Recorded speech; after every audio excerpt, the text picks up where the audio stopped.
പുറപ്പാടിൻ്റെ പുസ്തകം 6-ാം അധ്യായം. മോശയെ ധൈര്യപ്പെടുത്തുന്നു.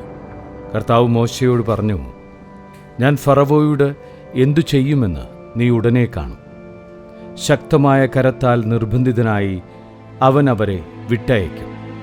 അവരെ പുറന്തള്ളാതിരിക്കാൻ വയ്യാത്ത നില അവന് വന്നുകൂടും. അവിടുന്ന് തുടർന്നു, ഞാൻ കർത്താവാണ്. അബ്രാഹത്തിനും ഇസഹാക്കിനും യാക്കോബിനും സർവശക്തനായ ദൈവമായി ഞാൻ പ്രത്യക്ഷപ്പെട്ടു. എന്നാൽ കർത്താവെന്ന നാമത്താൽ ഞാൻ എന്നെ അവർക്ക് വെളിപ്പെടുത്തിയില്ല. എങ്കിലും അവർ പരദേശികളായി പാർത്തിരുന്ന കാനാൻ ദേശം അവർക്ക് നൽകുമെന്ന് അവരുമായി ഞാൻ ഉടമ്പടി ചെയ്തു. ഈജിപ്തുകാർ അടിമകളാക്കിയിരിക്കുന്ന ഇസ്രായേൽ മക്കളുടെ ദീനരോദനം ഞാൻ കേട്ടു. എൻ്റെ ഉടമ്പടി ഞാൻ ഓർമ്മിക്കുകയും ചെയ്തു. ആകയാൽ ഇസ്രായേൽ മക്കളോട് പറയുക, ഞാൻ കർത്താവാണ്. ഈജിപ്തുകാർ ചുമത്തിയ ഭാരം നീക്കി നിങ്ങളെ ഞാൻ മോചിപ്പിക്കും. നിങ്ങളുടെ അടിമത്തത്തിൽ നിന്ന് നിങ്ങളെ സ്വതന്ത്രരാക്കും. കൈയുയർത്തി അവരെ കഠിനമായി ശിക്ഷിച്ച് നിങ്ങളെ വീണ്ടെടുക്കും. ഞാൻ നിങ്ങളെ എൻ്റെ ജനമായി സ്വീകരിക്കും, നിങ്ങളുടെ ദൈവമായിരിക്കുകയും ചെയ്യും.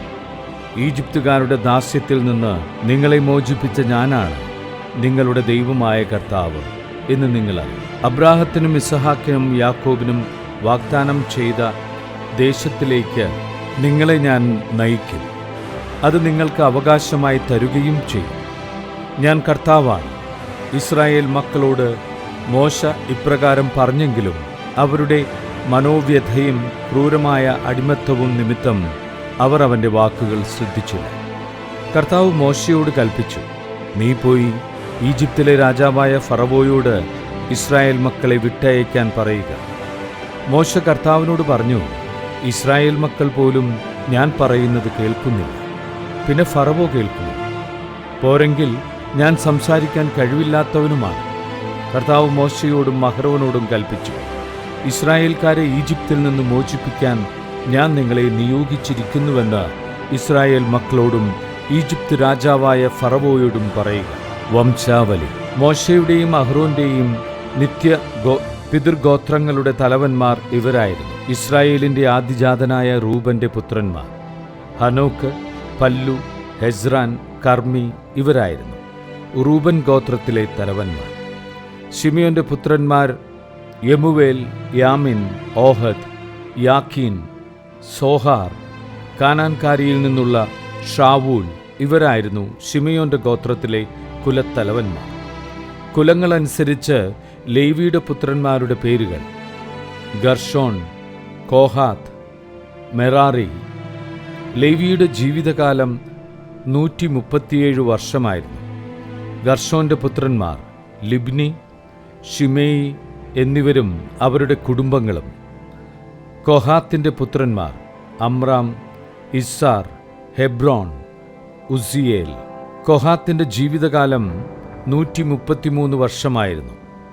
മെറാറിയുടെ പുത്രന്മാർ മഹ്ലി, മൂഷി. തലമുറയനുസരിച്ച് ലേവിയുടെ പുത്രന്മാർ ഇവരാണ്.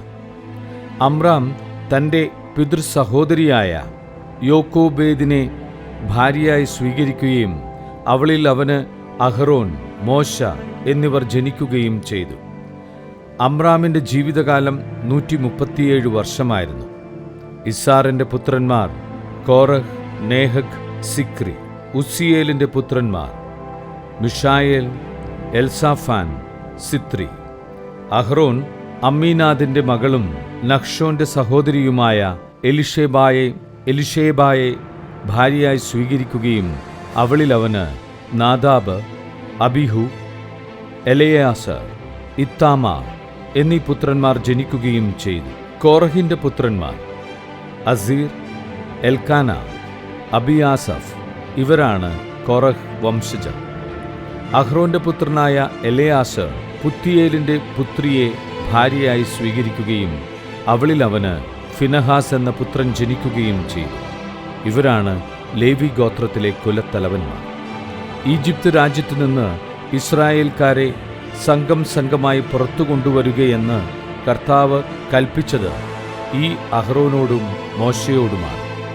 ഇസ്രായേൽക്കാരെ ഈജിപ്തിൽ നിന്ന് പുറത്തു കൊണ്ടുവരാൻ വേണ്ടി ഈജിപ്തിലെ രാജാവായ ഫറവോയോട് സംസാരിച്ചത് ഇവരാണ്. ഈജിപ്തിൽ വെച്ച് കർത്താവ് മോശയോട് സംസാരിച്ച ദിവസം അവിടുന്ന് ഇപ്രകാരം അരുളിച്ചെയ്തു: ഞാൻ കർത്താവാണ്.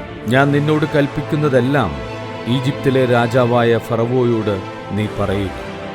മോശ കർത്താവിനോട് പറഞ്ഞു: സംസാരിക്കാൻ കഴിവില്ലാത്തവനാണ്. ഫറവോ എൻ്റെ വാക്കുകൾ ശ്രദ്ധിക്കുന്നു.